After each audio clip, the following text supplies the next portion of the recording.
የውሃ ፖለቲካ ውጥረት ውስጥ ኢትዮጵያ ግንቦት 13 ቀን 1978 በአውሮፓውያኑ ባወጣችው መግለጫ የሚገርመው ግብጽ በግንቦት 1978 በናይሮቢ ሊካሄድ ቀጠሮ ለተያዘለት የአባይ ተፋሰስ ሀገራት የጋራ ኮሚሽን ምስረታ የቴክኒክ ኮሚቴ ስብሰባ ላይ እንድትሳተፍ ለኢትዮጵያ ግብዣ አቅርባ ነበር።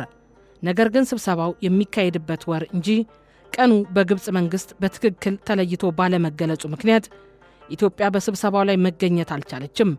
በመሆኑም የውጭ ጉዳይ ሚኒስቴር ካርቱም በሚገኘው አምባሳደሩ በኩል የስብሰባው ሪፖርት እንዲሰጠው የሱዳን መንግስትን ጠይቋል። በኬንያ የሚገኘው የኢትዮጵያ መንግስት ተወካይ በኋላ ላይ እንዳረጋገጠው በዚያው ዓመተ ምህረት ግንቦት ወር ውስጥ የአባይ ተፋሰስ ሀገራት የጋራ ኮሚሽን ምስረታ የቴክኒክ ኮሚቴ ስብሰባ በናይሮቢ አልተካሄደም ነበር። ግብጽና ሱዳን ለኬንያ መንግስት በጉዳዩ ላይ ማስታወሻ ብቻ ነበር ያቀረቡት። በኋላ ላይ የኬንያ መንግስት የማስታወሻውን ፎቶኮፒ በናይሮቢ ለነበረ አንድ የኢትዮጵያ ዲፕሎማት ሰጥቷል። በዚህ ያልተካሄደው የናይሮቢ ስብሰባን በመጠቀም በኢትዮጵያ ላይ የዲፕሎማሲ ጨዋታ የተጫወቱት ግብጽና ሱዳን እንደገና ነሐሴ 7 1978 በአውሮፓውያኑ በካምፓላ ለሚካሄድ ስብሰባ 9ኙን የአባይ ተፋሰስ ሀገራት ጠሩ።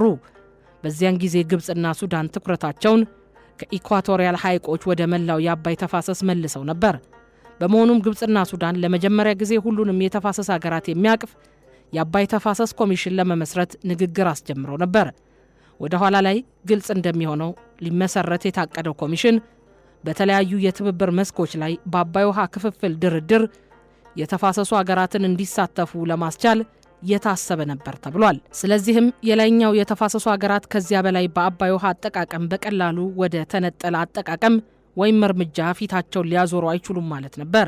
ነገር ግን የተፋሰስ አቀፍ ትብብር ለመመስረት ግብጽ ቁርጠኝነት ነበራት። እንዲሁም ከሌሎች የተፋሰሱ ሀገራት ጋር የአባይ ውሃን ለመጋራት ዝግጁ ነበረች ማለት አይደለም። ወደ ውሃ መጋራት ስምምነት የሚያደርስ እውነተኛ ተፋሰስ አቀፍ ውይይት ስለመደረጉ የሚያሳይ ምንም የተመዘገበ ነገር የለም። ይልቁንም ግብጽ በአባይ ውሃ ላይ ከነበራት አመለካከት ፈጽሞ ንቅንቅ አላለችም። የግብጽ ስሌት በላይኛውና በታችኛው ተፋሰስ ሀገራት መካከል የሚደረግ ማንኛውንም ትብብር ወዲያውኑ ወይም ከጊዜ በኋላ የዜሮ ድምር ጨዋታ ማድረግ መቻል ነበር። በእርግጥም የላይኛው ተፋሰስ ሀገራት የግብጽን የአባይ ተፋሰስ ኮሚሽን አልደገፉትም ነበር። ምክንያቱም ከዚህ ድርጅት መቋቋም ሊገኝ የሚችል ምንም ተጨባጭ ጥቅም አልነበረም። በተቃራኒው የላይኛው ተፋሰስ ሀገራት ተቻክለው አላስፈላጊ ግዴታዎች ውስጥ ራሳቸውን በማስገባት ዘላቂ የውሃ መብቶቻቸውን የሚያጡበት አደጋዎች ነበሩ።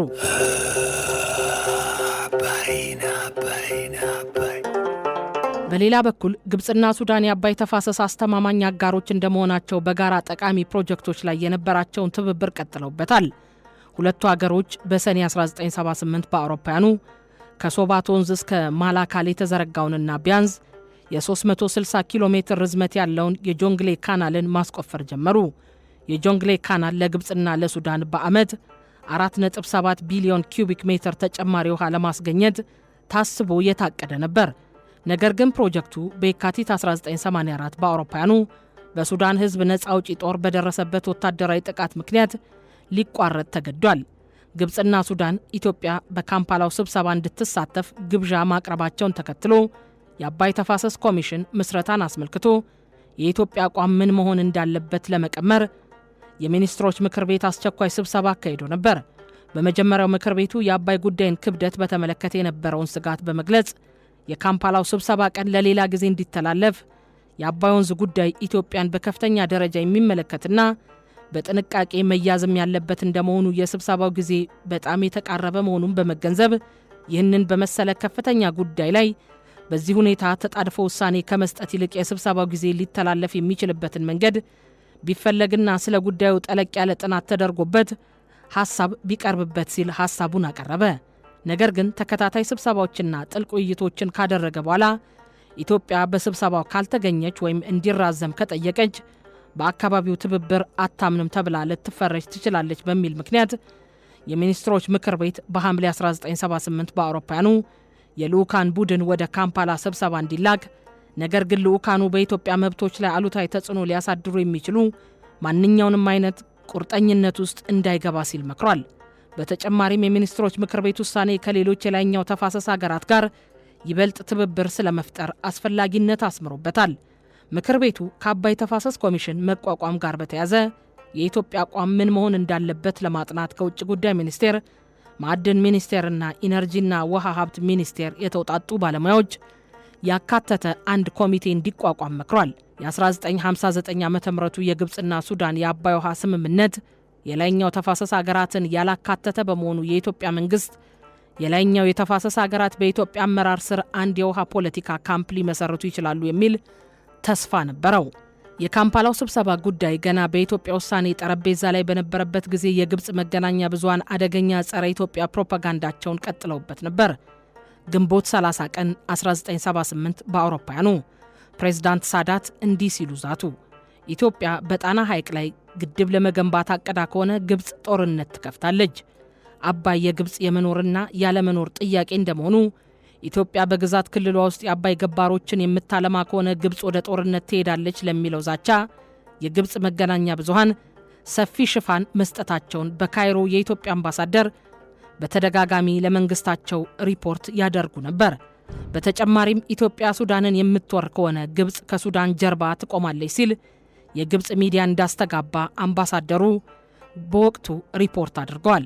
ዲፕሎማቱ የአባይ ወንዝ ምንጭ የሆነችውን አገር ተፈጥሯዊና ሕጋዊ መብት ችላ በማለት እንዲያውም የውሃ ሀብቷን የምትጠቀም ከሆነ ወታደራዊ እርምጃ ለመውሰድ አቅደናል በማለት በኢትዮጵያ ላይ እንዲህ አይነት ፕሮፓጋንዳ የከፈቱት ግብፅና ሱዳን ምን ያህል ሀፍረተ ቢስ ናቸው ሲሉ ገልጸዋቸዋል። በሌላ በኩል ወታደራዊ መንግስት ለግብፅ የጦርነት ዛቻ ግብረ መልስ ፕሮፓጋንዳ ያካሂድ ነበር። ኮሎኔል መንግስቱ ኃይለማርያም በሐምሌ 1978 በአውሮፓውያኑ በሰጡት ጋዜጣዊ መግለጫ ላይ የታችኛው ተፋሰስ ሀገራት የፈለጉትን ፕሮጀክት ሁሉ ተግባራዊ ሲያደርጉ ኢትዮጵያን እንዳላማከሩ ሁሉ የአባይ ውሃ ባለቤት የሆነችው ኢትዮጵያ የተናጠል እርምጃ ለመውሰድ የማይሸራረፍ መብት እንዳላት በአጽንኦት ገልጸዋል።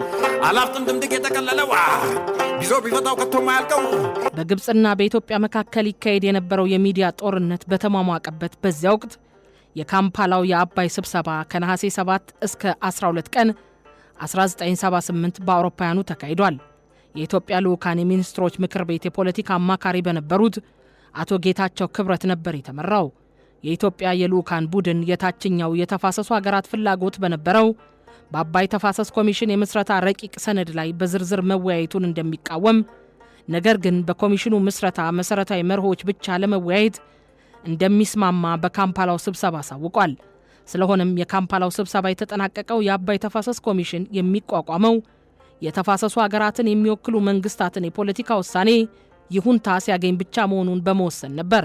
ወደ ኋላ ላይ ግልጽ እንደሚሆነው በዚያው ዓመተ ምህረት የአባይ ተፋሰስ ኮሚሽን ለመመስረት በግብፅ የተወጠነው እቅድ ኢትዮጵያ የኮሚሽኑን መቋቋም በመዘግየትና ሌሎች የላይኛው የተፋሰሱ ሀገራትን በተሳካ ሁኔታ በማንቀሳቀስ ውድቅ ልታደርገው ችላለች። የኢትዮጵያ ብሔራዊ የውሃ ሀብት ኮሚሽን ሪፖርት እንዳረጋገጠውም የፊንጫ ስኳር ልማትን ለማስፋፋትና በጣና ሐይቅ የኤሌክትሪክ ኃይል ማመንጫ ግድብ ለመገንባት ኢትዮጵያ የነበራትን እቅዶች እውን እንዳታደርግ የገንዘብ ድጋፍ በማሳገድ ግብፅ በተሳካ ሁኔታ ፕሮጀክቶችን ማዘግየት ችላለች። የአልዌሮ ግድብ ግንባታን አስመልክቶ ይካሄድ የነበረውን የሶቪየትና ኢትዮጵያ የጋራ ጥናት እንዲዘገይም አድርጋለች። በ1970ዎቹ በአውሮፓውያኑ መጨረሻ ላይ ሱዳን በአብዛኛው የግብፅ የአባይ ፖሊሲ ማዕቀፍ ውስጥ ጸንታ ቀጥላለች። ከዚያም ባሉት 8ና 9 ተከታታይ ዓመታት የካምፕ ዴቪድ ስምምነት በኋላ ሳዳት ፕሬዝዳንት ጃፋር አልኒሜሪን ከዋሽንግተን ጋር ይበልጥ እንዲቀራረቡ በማድረግ ረገድ ተሳክቶላቸው ነበር። እናም ኒሜሪ ግብፅ ከእስራኤል ጋር ያደረገችውን መቀራረብ ከደገፉ ጥቂት የአረብ ሀገራት መሪዎች አንዱ ነበሩ።